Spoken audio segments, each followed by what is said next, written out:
Vous savez, c'est quoi l'une des raisons pour lesquelles je dis pas que je suis sur les réseaux quand je rencontre des gens? Il y a quelques mois, je vous disais déjà que j'étais mal à l'aise, je me sentais illégitime, etc. Mais là, je vais vous expliquer pourquoi je le dis pas quand je rencontre des gens, que ce soit dans le milieu professionnel, dans le milieu personnel, même dans la famille. Déjà de un, parce qu'on a tendance à te juger en disant bah ouais c'est une fille superficielle hein, sur les réseaux, bref, on a une sale image de toi. Mais attendez, il y a une autre raison. Au début, quand t'échanges sur ton activité, les gens sont passionnés. Ah ouais, c'est trop bien, ils s'intéressent à toi.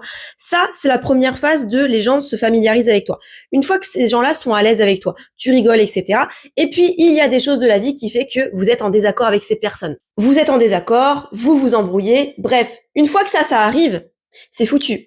En fait, vous pouvez avoir un problème qui n'a rien à voir avec ce que tu fais, c'est-à-dire les réseaux. Je sais pas, tu t'embrouilles parce que la personne, elle t'a pas rendu l'argent que tu lui as prêté.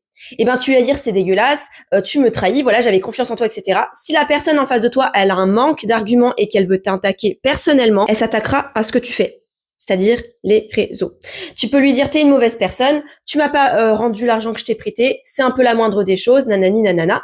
La personne à côté, si elle sait pas quoi répondre, elle dira, de toute façon, t'es pas un exemple de vie, toi, sur les réseaux, etc. Et elle se foutra de ta gueule. Si tu débats avec une personne sur un sujet et que t'es pas d'accord, etc., ah bah directement, ça va également critiquer le fait que tu sois sur les réseaux, alors que ça n'a strictement rien à voir. On est d'accord, rien à voir. C'est juste que ça va être leur arme facile à utiliser contre toi. En fait, le fait que je sois sur les réseaux ou dans la vraie vie, ce qu'on débat, ça n'a strictement rien à voir, mais je ne sais pas pourquoi les gens aiment s'attaquer à ça. Je sais pas, ça leur rappelle peut-être leur propre échec, peut-être que c'est de la jalousie, je ne sais pas. Je sais pas, c'est comme si une amie à moi, je me dispute avec elle et puis je commence à dire, toi vendeuse de pain à la boulangerie, quoi.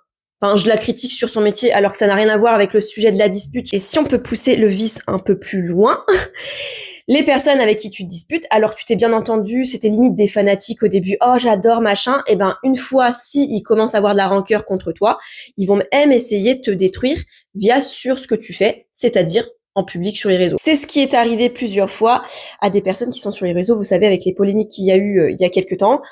Après, j'en parle pas, mais des fois, des personnes me voient dans leur pour-toi et donc le savent, mais du coup, j'en parle pas. J'essaye d'esquiver le sujet, je ne veux pas en parler parce que je sais très bien que les gens ont du vice.